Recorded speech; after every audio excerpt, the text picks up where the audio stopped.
നമസ്കാരം.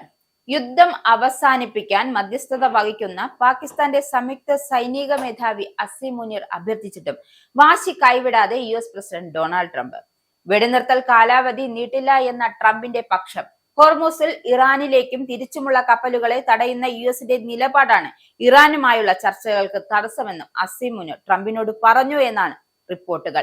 ഇതിനോട് ശരിയെന്നും ഈ ഉപദേശം പരിഗണിക്കാം എന്നുമായിരുന്നു ട്രംപിന്റെ പ്രതികരണം. എന്നാൽ ഉപരോധം തുടരുമെന്നാണ് തൊട്ട് പിന്നാലെ ട്രംപ് പ്രഖ്യാപിച്ചത്.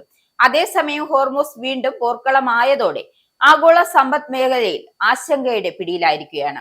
അതായത് ഓഹരി വിപണികൾ ഉലഞ്ഞു എങ്കിലും സമാധാന ചർച്ച നടക്കുമെന്ന പ്രതീക്ഷയിൽ നേട്ടത്തിന്റെ ട്രാക്ക് പിടിക്കാനുള്ള വെമ്പലിലാണ്. US-ൽ S&P 500 സൂചിക 0.24%, നാസ്ഡാക്ക് 0.26%, ഡൗൺ ജോൺസ് 0.01% എന്നിങ്ങനെ താഴ്ന്നു. തുടർച്ചയായ 13 ദിവസം നേട്ടമുണ്ടാക്കിയ ശേഷമാണ് നാസ്ഡാക്കിന്റെ വീഴ്ച. 1992 ശേഷമുള്ള ഏറ്റവും ദൈർഘ്യമേറിയ നേട്ടക്കുതിപ്പിനാണ് തിരശ്ശീല ഇതോടെ വീണത്.